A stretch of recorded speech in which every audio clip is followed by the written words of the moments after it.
E você, qual máxima vem à sua mente e que faz sentido na sua vida? Fomos às ruas saber. O meu ditado popular é que a curiosidade matou o gato. Eu vim aqui deixar um ditado popular que eu gosto bastante, que é do Fernando Pessoa, que é: tenho em mim todos os sonhos do mundo. Ditado que eu mais gosto e que eu uso há muitos anos é: água mole em pedra dura, tanto bate até que fura.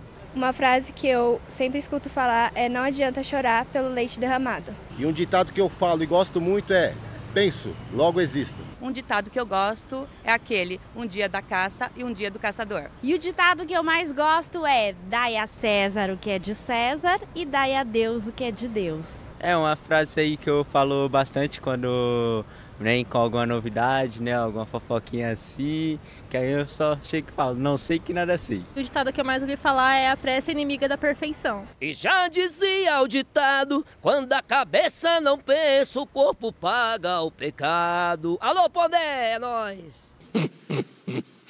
É engraçado porque, além do alô Pondé, né, alô, que algumas pessoas citam frases de filósofos, né, que a rigor não é ditado popular, né, mas que se fala tanto, tipo, penso logo existo.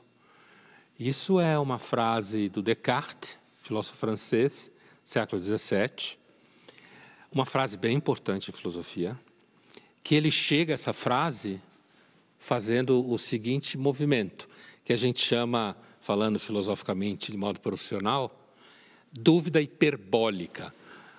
O Descartes, ele vai viajando. Será que essa vela que está na minha frente existe ou eu estou sonhando com ela?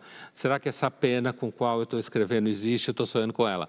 Será que essa cera existe ou eu estou sonhando com ela? Então ele vai, para perceber que às vezes não dá para saber qual é a diferença entre sonho e realidade, né? E aí ele diz: mas tem alguma coisa pensando isso tudo, mesmo que duvidando.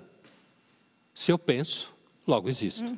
Quer dizer, eu posso não ter certeza sobre nada, mas eu tenho uma certeza, que alguma coisa está pensando.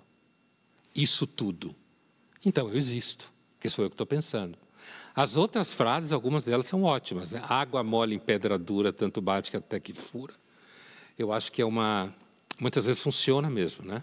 Alguém insistente, continuamente, ao longo dos anos e dos meses, vai tentando, até que consegue. Ou não, né? Essa pessoa pode se tornar uma chata também, que as pessoas fogem da insistência, não? A água mole em pedra dura pode ser uma água bem pentelha. Né? Exatamente. Claro, mas assim, que é um método que muita gente usa na vida, né?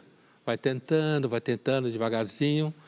Então, esses ditados populares que eles falaram são exemplos típicos de sabedoria popular.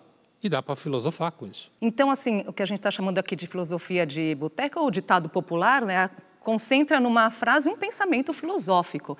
Como é que surgem essas máximas? Algumas máximas, em filosofia especificamente, surgem de filósofos, como esse caso do Descartes, mas está no meio de um texto, né? Mas você tem alguns filósofos que praticam máximas, ou seja, escreviam frases curtas, carregadas de significado, né? Como Pascal, por exemplo, no século XVII. Aliás, o século XVII francês é muito rico em filosofia. Você tem alguns autores, como Pascal, La Rochefoucauld, La Bruyère, que são filósofos do século XVII da França, que todos escreviam em máximas. Por exemplo, né? A famosa máxima do Pascal, que de repente a gente vai falar dela de novo, que é assim: o coração tem sua razão que a própria razão desconhece, o coração tem suas razões que a própria razão desconhece. Quer dizer, isso é uma máxima, é uma frase curta. Ou seja, alguns filósofos praticam a filosofia a partir de frases muito fortes. A gente chama isso de máximas. E essa que você citou que faz sentido hoje, mas algumas, com a evolução da sociedade, deixam de fazer sentido? Faz sentido só no seu tempo? Ou são atemporais? Como é que funciona isso? Então, por exemplo, quando a gente abriu o programa e aquela ideia socrática que apareceu em uma das perguntas, né? E que o Sócrates falava que uma vida só vale a pena ser vivida se ela for examinada analisada, pensada, né?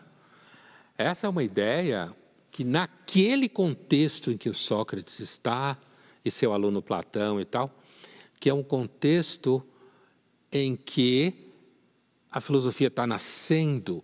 Então, a gente pode dizer que os gregos estão começando a experimentar a arte de pensar com cuidado nas palavras, nos conceitos. Então, naquele momento que o Sócrates está querendo dizer, olha, uma vida que você não pensa sobre ela, sobre o que você entende das coisas, sobre o que é certo e errado, não vale a pena ser vivida. Como eu disse para você, eu tenho dúvidas. Então, essa máxima, eu acho que é uma máxima de valor reduzido hoje em dia, depois de tantos anos de filosofia.